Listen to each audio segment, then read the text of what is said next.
All right, good morning. Welcome to another edition of the Gospels as we go through the words of Jesus and this week the healing ministry of Jesus, looking at just a couple of the examples of his healings throughout his ministry on earth.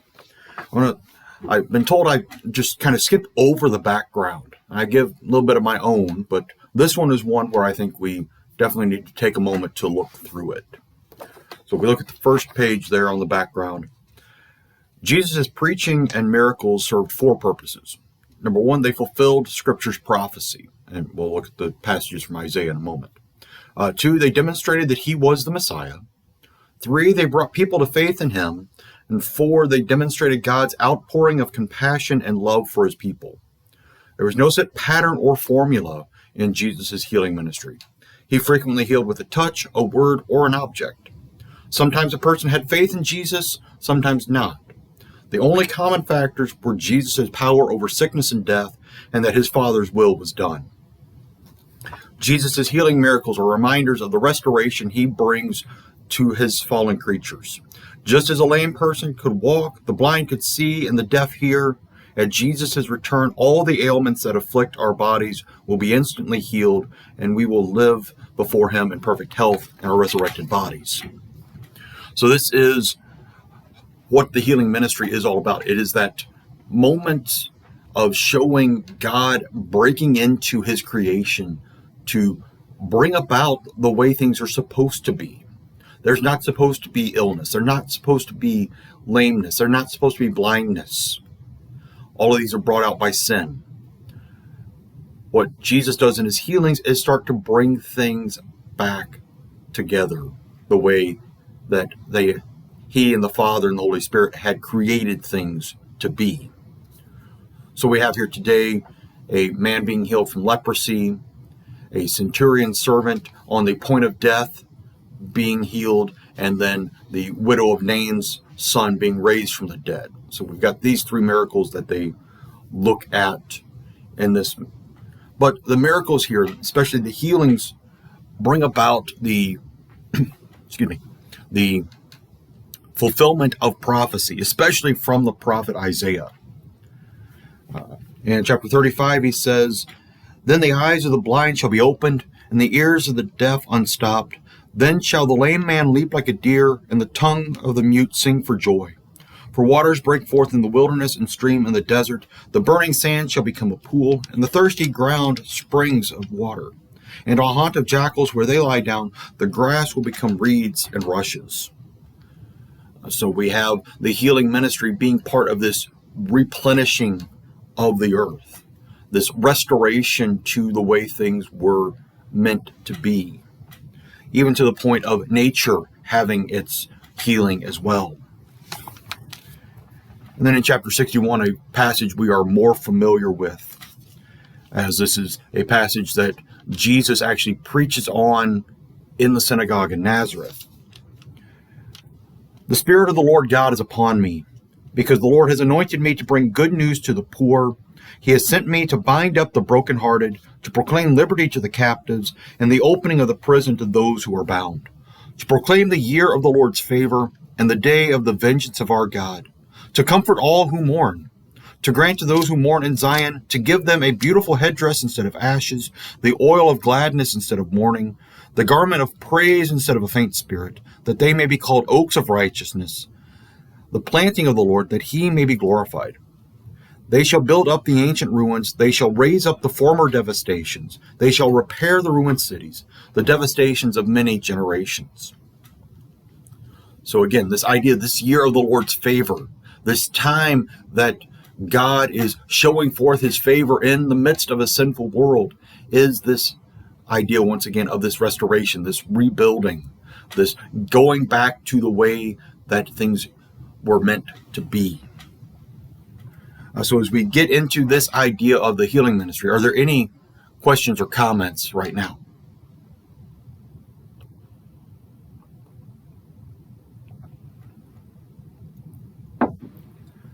All right, we'll move on to our first healing. This is from Mark chapter 1. And I know we are going through these kind of chronologically as we did the Bible over the last couple of years, but I'm kind of wondering, they picked this one primarily, I guess, because it's early and we're sticking with that chronology, but it's not even the most well-known healing of lepers among us in the Gospels. That would be Luke 17, the 10 lepers outside the city of Samaria that Jesus heals, that we hear on the Feast of Thanksgiving, that we hear that the one Samaritan leper in the entire group is the one that came back to give thanks. But here we have a shorter one and a single leper being healed. So if I can have somebody read that paragraph.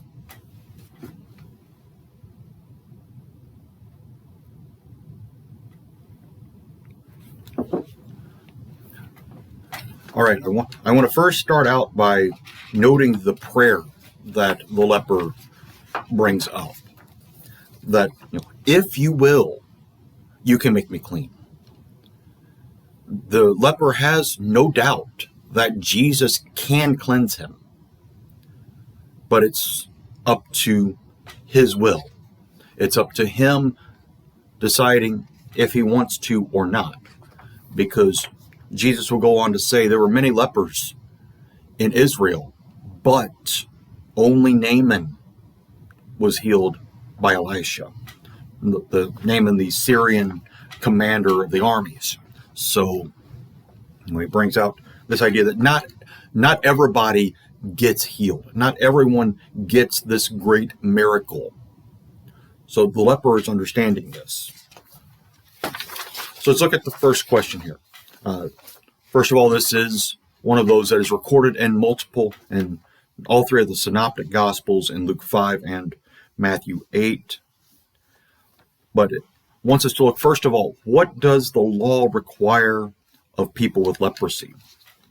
So it brings us back to Leviticus chapter 13 and the laws of leprosy. And chapters 13 and 14 of Leviticus bring us a lot of laws concerning leprosy, and still not even giving us exactly what all leprosy includes in it. But we have here in verses 45 and 46, the leprous person who has the disease shall wear torn clothes and let the hair of his head hang loose. And he shall cover his upper lip and cry out, unclean, unclean. He shall remain unclean as long as he has the disease. He is unclean. He shall live alone. His dwelling shall be outside the camp.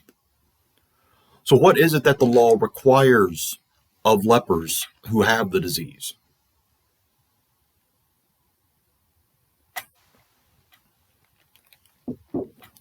This is the most common understanding of it. They're having to go out and basically shout, unclean, unclean, so that people keep their distance. Very similar to what we had with COVID and the whole 6-foot social distancing, except for this was probably more like 60 feet to try to not catch whatever it is that was. So we have this, that you have to keep your distance and you can't live in the city, so you have to go out of the camp. You have to go outside the city, which is why we have the people who are sitting outside the gates of the city. Further out, you have some that are living among the tombs in the cemetery, all these places to show that they don't belong with the rest of society right now because of their disease. Not anything that they've done, not a punishment that they have been given for breaking some law, but simply because of this disease. All right, so number 2, fill in the blank. The man with leprosy was healed because of his blank, and Jesus is blank and blank. All right, so the man with leprosy was healed because of his faith and Jesus's will and power. These are the things that are there. The willingness is there from Jesus to do this miracle. He has the power to do it, and the man has faith.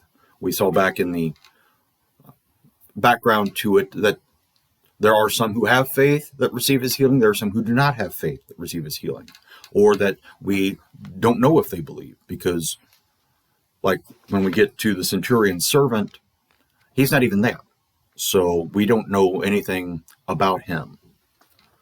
So we have this being given being given for faith through the power of Christ. All right, number 3, what was the purpose of sending the man to the priest after the healing? So we go back to there, and it says, Jesus heals him, and he says, see that you say nothing to anyone, but go show yourself to the priest and offer for your cleansing what Moses commanded for a proof to them. So, well, Jesus, as I stated in my sermon this morning, is there to fulfill the law, not abolish it. So he's not trying to drive people away from the law. But when the law needs to be fulfilled, that there is something there that is prescribed, he says, go do that.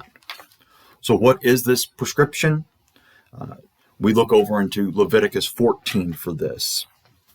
And it's a little lengthy, so you can turn to Leviticus 14. If you need a cheat sheet, it's on page 92 in the Bibles from the shelf. The Lord spoke to Moses, saying, this shall be the law of the leprous person for the day of his cleansing. He shall be brought to the priest, and the priest shall go out of the camp, and the priest shall look. Then if the case of leprous disease is healed in the leprous person, the priest shall command them to take for him who is to be cleansed 2 live clean birds, and cedar wood, and scarlet yarn, and hyssop. And the priest shall command them to kill one of the birds in an earthenware vessel over fresh water. He shall then take the live bird with the cedar wood and the scarlet yarn and the hyssop, and dip them and the live bird in the blood of the bird that was killed over the fresh water. And he shall sprinkle it 7 times on him who is to be cleansed of the leprous disease. Then he shall pronounce him clean, and shall let the living bird go in the open field. And he who is to be cleansed shall wash his clothes, and shave off all his hair, and bathe himself in water, and he shall be clean. And after that he may come into the camp, but live outside his tent 7 days. And on the 7th day he shall shave off all his hair from his head, his beard, and his eyebrows. He shall shave off all his hair, and then he shall wash his clothes, and bathe his body in water, and he shall be clean. Some of you wonder why Leviticus is one of my favorite books. It's because of passages like this that I don't have to worry about. I don't have to worry about wrangling up 2 birds, killing one, dipping the other one into the blood and sprinkling. I don't want to do that. But this is what the law commanded, because this is what God wanted to represent in this, as that there is still a sacrifice here, that the one bird is sacrificed for the cleansing, just as he comes along to be sacrificed for our cleansing. And then to shave off all your hair, not just once, but twice. Then the second time you are officially completely clean. So we have this is what the man is supposed to do. And what is it that he does instead?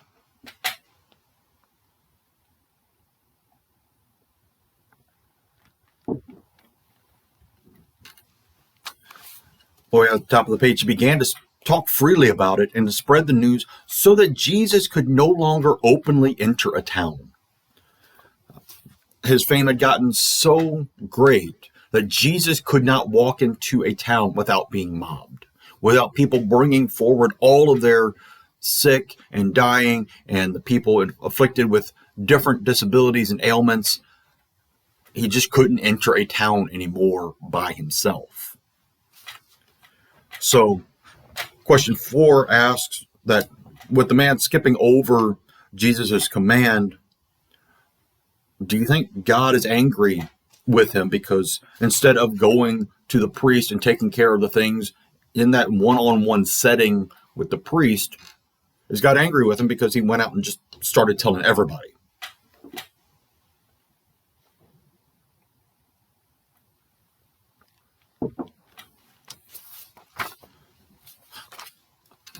No, and as I've said before, the command to not tell anybody by Jesus for these, especially early miracles, seems to be the one command that gets completely overlooked in just about every case, because people want to go out and rejoice in the fact that they have been cleansed. Because we don't know how long this man has had leprosy. We don't know how long this man has lived outside of the camp.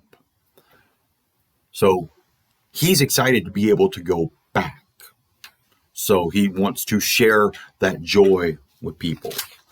And God wants that joy to be shared too. He doesn't want us living outside of the camp. He wants us living together in community. All right, so let's move on to the second healing. But does anybody have any questions on this one?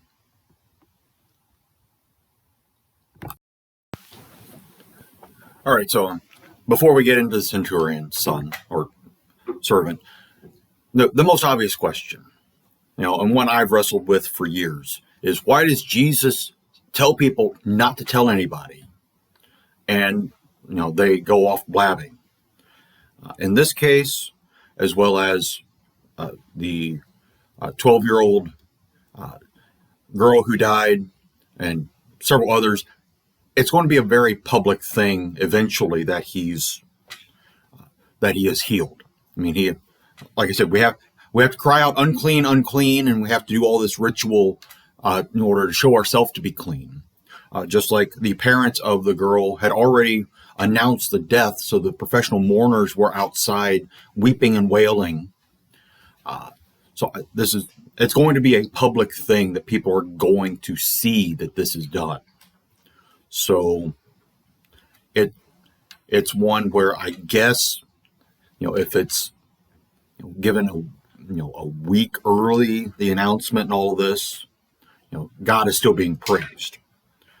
But again, yes, it's a breaking of a commandment. So yeah, like I said, we wrestle with it because it's going to be one where we just don't have a solid answer for it. All right, so we move on to the centurion now in Luke chapter 7. If I can have somebody read that first paragraph.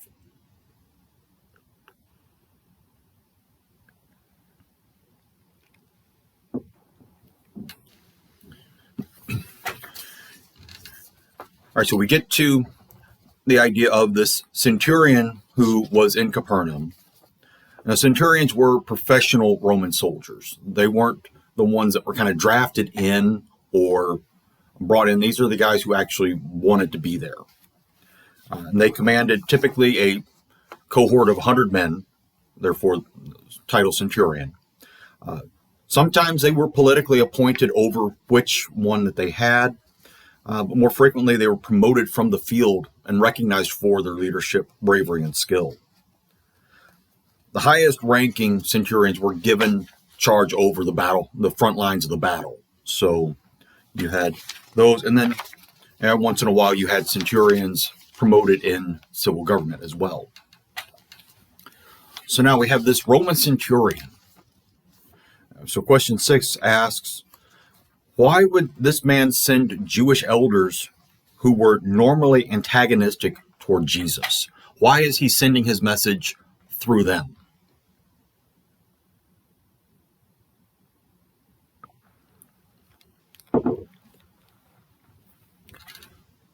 Well, part of the answer is that, the Jewish authorities and the elders were also antagonistic to the Romans who were occupying Jerusalem and Galilee and the surrounding areas. So you have somebody who is an antagonist on one side asking you to talk to an antagonist on the other side. And just feel kind of stuck in the middle. But they have some interesting things to say about this centurion. We go back to verse 4. He is worthy to have you do this for him, for he loves our nation, and he is the one who built us our synagogue.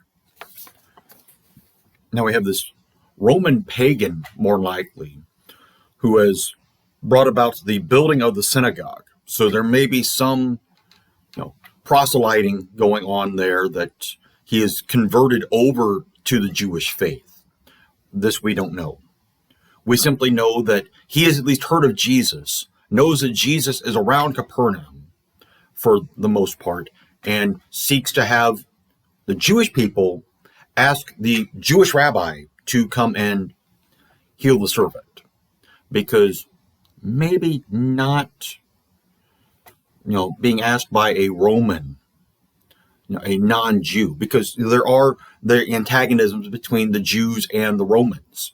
So he's thinking first and foremost, just politically, that it's easier to have somebody of the same ethnicity ask that person so that they can have a more calm answer to it. Question 7. I am amazed that Jesus could be amazed by the centurion's faith. I mean, this is another one of those, Jesus being all-knowing, but yet, being amazed at this Roman centurion's faith. What does this statement imply to you, that Jesus could be amazed?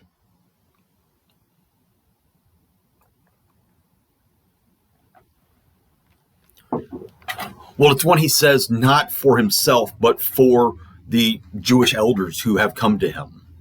It's for the crowd surrounding them that has been brought forth, because they're probably looking to see an argument, knowing what has happened between these people before.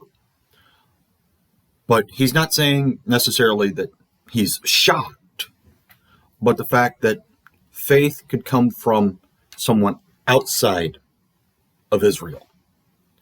And they are going through the elders. This is where Jesus, his amazement comes in, is that the Jewish elders are coming to him, trying to talk him into healing the centurion's servant, when they don't believe themselves that he has the power to do it. They don't believe himself he has the authority to do it. Yet this outsider, this Roman, is asking them to ask him. The implications remind us, as we hear throughout the time of Lent and throughout the year as well, that faith is for everyone.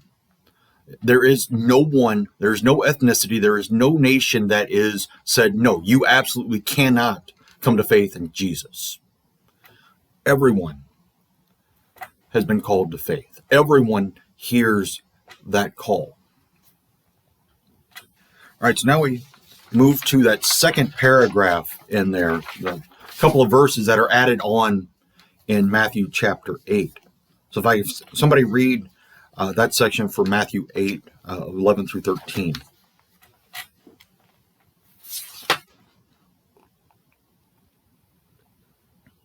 All right, so we looked at question 8, and they say these verses seem to be a bit out of context for Matthew's telling of it. But what do they mean? And why are they important in his gospel? Why would... Okay, Luke did not have these in there. Matthew has them, and it's kind of odd. But what is it that we have here?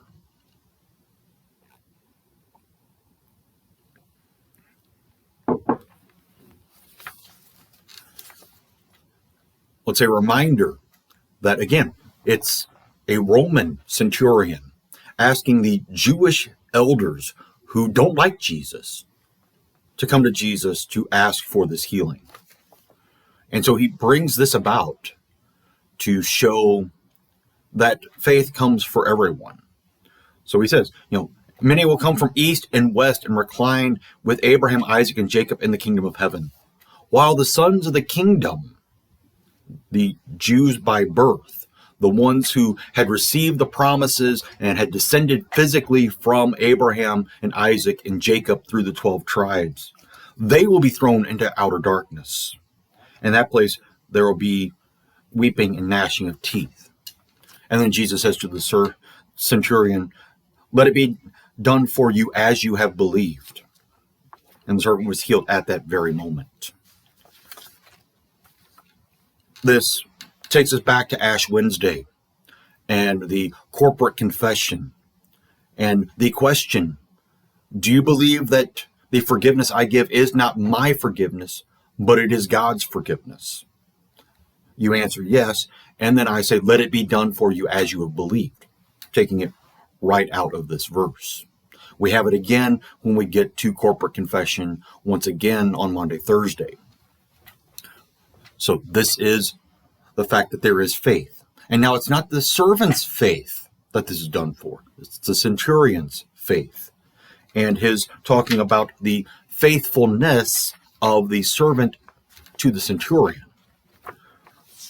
So we have this reminder again that there are no guarantees because of birth, because of nationality, because of the makeup of your DNA, that you have to have a certain percentage of some sort of nationality, whether it be Jewish or Israeli or whatever you want to call it, to get into heaven. Because those who have that great abundance, who have kept their bloodlines pure, may find themselves in outer darkness. There is no guarantee for them. And that's what they were banking on, was the guarantee that they descended from Abraham.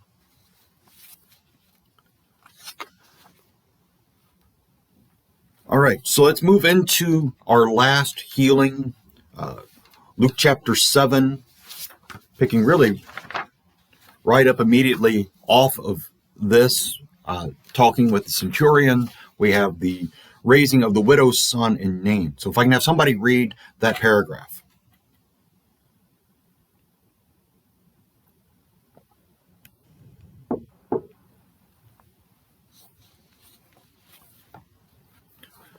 All right, this healing is given strictly to show the compassion of Jesus.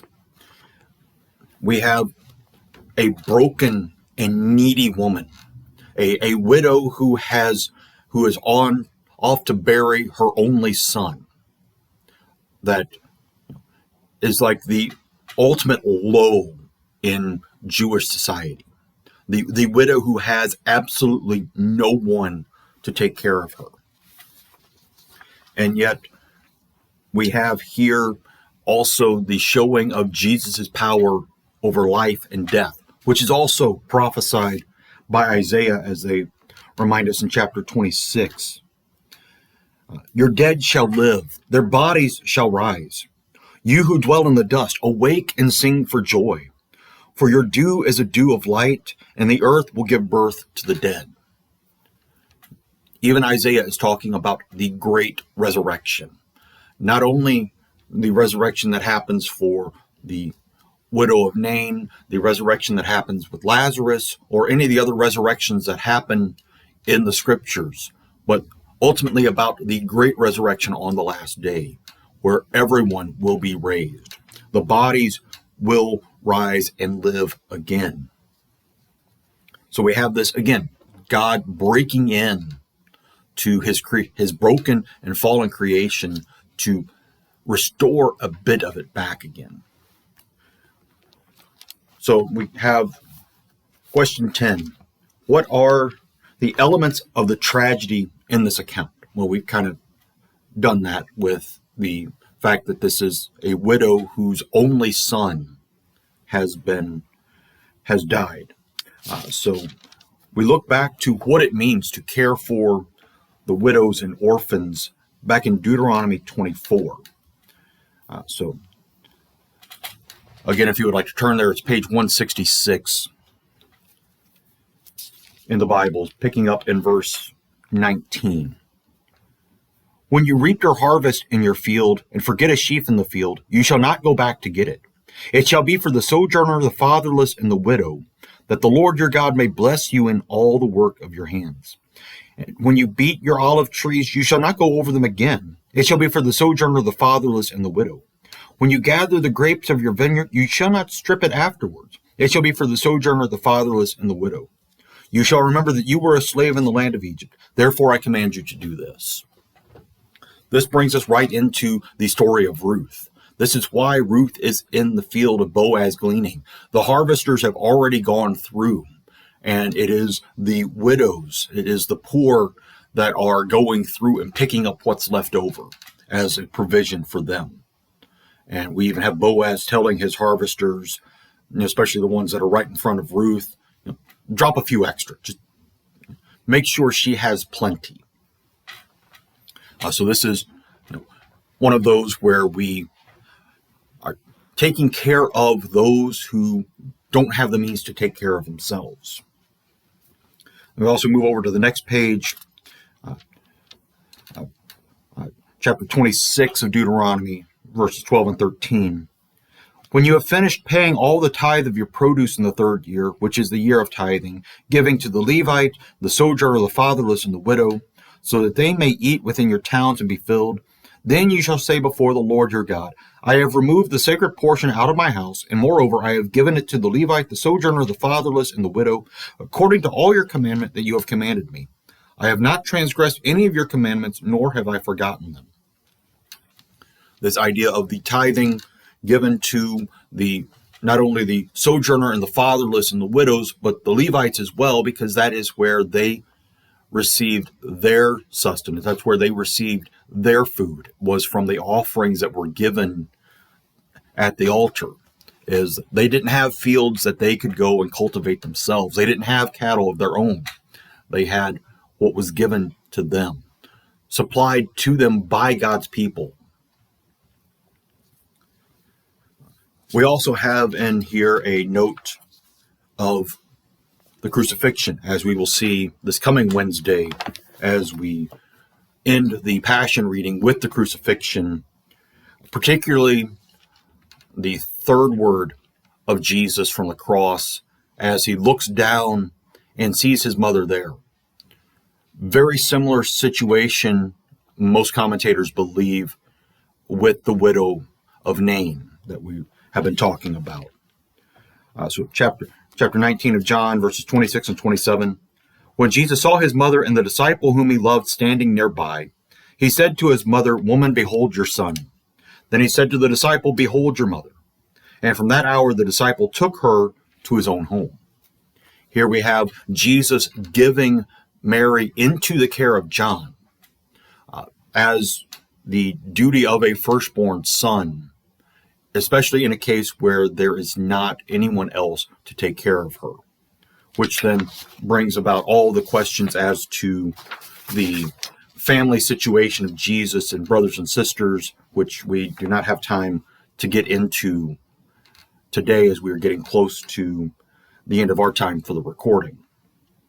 But we have this, even in his death, he is taking care of his mother, giving her into the care of someone who is faithful to him.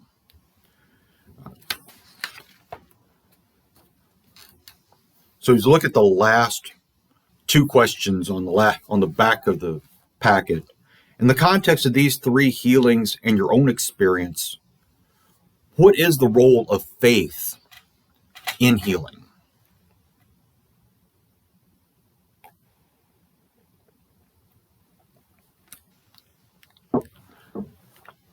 Quite honestly, you're not going to look for healing if you don't believe that it can happen. You don't go to the doctor for the medications, the procedures, whatever it is, just thinking, oh, okay, this might work, this might not. We'll just see what happens. No, you go because you have faith in the doctor. You have faith in the medicine that they practice and that they have studied so that they may know what needs to be done for you. Which is why when I pray for people going into surgery, I pray for the doctors and the nurses that they may have a ready recollection of what they need to know, that they may be able to see and quickly determine what needs to be done if something changes. If they get inside and it looks differently than what the x-rays or MRIs or whatever else is shown, that they may be able to truly put their knowledge to use, because the person laying on the table there has put their faith in their ability, in their knowledge, and in their skill. All right, so we get to the last question, some takeaway points from the authors here from the lesson. God's grace and mercy are present in all healing. Healing does not happen because of anything else other than God's grace and mercy. Our faith in healing is in God and his power and compassion. It is not because, as I just said, we have faith in the doctors that are taking care of us, but the doctors are only there and only able to do that because God has revealed these things that can happen and that we can have these healings because of it. Number 3, we submit to God's will and timing.